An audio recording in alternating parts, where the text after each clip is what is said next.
Now, I'm not naive. I never thought that the mere fact of my election would usher in peace and harmony and some post-partisan era. I truly believe that the day I'm inaugurated, not only does the country look at itself differently, but the world looks at America differently.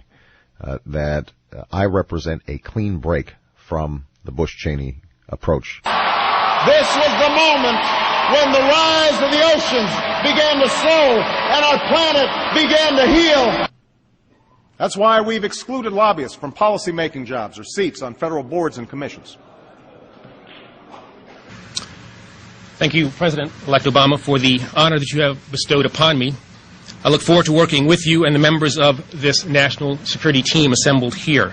So I am extraordinarily pleased that Melody Barnes, one of the most respected policy experts in America, will serve as my director of the Domestic Policy Council, and that she will be working hand in hand with my economic policy team to chart a course to economic recovery.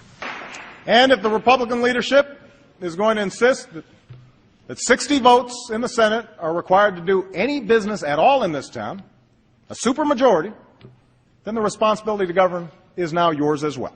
But you have 60 Democratic seats, a healthy majority in the House. Right. If you don't get this, isn't this a fight inside the Democratic Party, and that Republicans really aren't playing? You can't really blame the Republicans for this one? Well, first of all, you haven't seen me out there blaming the Republicans. I'm proposing that we take $30 billion of the money Wall Street banks have repaid and use it to help community banks give small businesses the credit they need to stay afloat. If American taxpayers are financing this solution, then they have to be treated like investors. They should get every penny of their tax dollars back. Our approach would preserve the right of Americans who have insurance to keep their doctor and their plan. If you want to keep the health insurance you got, you can keep it. That you're not going to have anybody getting in between you and your doctor in your decision making. And I think that some of the provisions that got snuck in might have violated that pledge. We are prepared to freeze government spending for 3 years. Spending related to our national security, Medicare, Medicaid, and Social Security will not be affected. But all other discretionary government programs will. This is not a spending freeze across the board where every single program would be cut, and I think there's been some confusion about that. For example, education, the Department of Education budget actually goes up by 6% in the budget. And that's why I'm calling for a new jobs bill tonight. Are working on we're told not to call it another stimulus bill, call it a jobs bill. To end the outsized influence of lobbyists, to do our work openly, to give our people the government they deserve. And you promised that health care negotiations would take place on C-SPAN, and that hasn't happened. And your administration recently turned down a request from a watchdog group seeking a list of health care executives who have visited the White House to talk about health care reform. Also, the TARP Inspector General recently said that your White House is withholding too much information on the bank bailouts. I'm also calling on Congress to continue down the path of earmark reform. What you likely have heard about is that this bill does include earmarks. But what frustrates the American people is a Washington where every day is election day. We can't wage a perpetual campaign. The president has now asked 2008 campaign manager David Plouffe to come back. Neither party should delay or obstruct every single bill. A lot of things that in a normal legislative year would be considered really big achievements. The tobacco legislation, making sure that our kids are protected from addiction. Very aggressive regulation of the credit card industry. Housing fraud prevention. Making sure that we've got a robust national service chip, which gave 4 million kids who didn't have health insurance.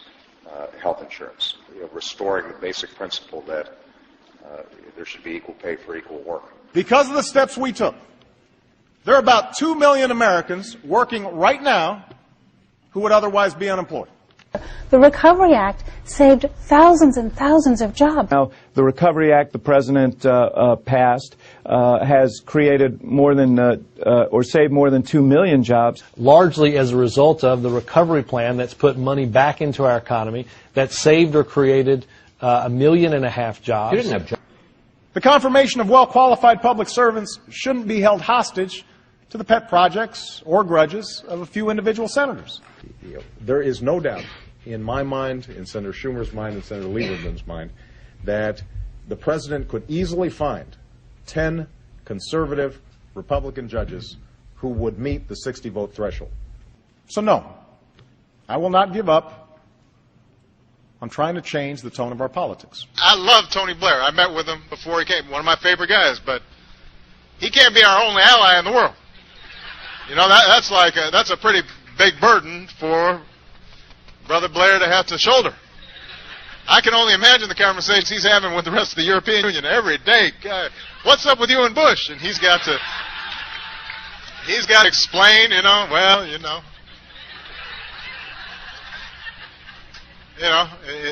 like having the sort of the crazy uncle that you don't really want to talk about. Keeps on coming out. Sadly, some of the unity we felt after 9/11 has dissipated. And we can argue all we want about who's to blame for this, but I'm not interested in relitigating the past. And what has been missing is a president and a White House that taps into that yearning in a serious way. Rather than tell the American people to shop, what I would have done is to say, now is the time for us to meet some great challenges. We've been tested, and yet we have survived, and we are going to be stronger than we were. Each time lobbyists game the system or politicians tear each other down instead of lifting this country up, we lose faith. Democrats are an opinionated bunch. You know, the other side, they just kind of sometimes do what they're told. We face a deficit of trust. Deep and corrosive doubts about how Washington works.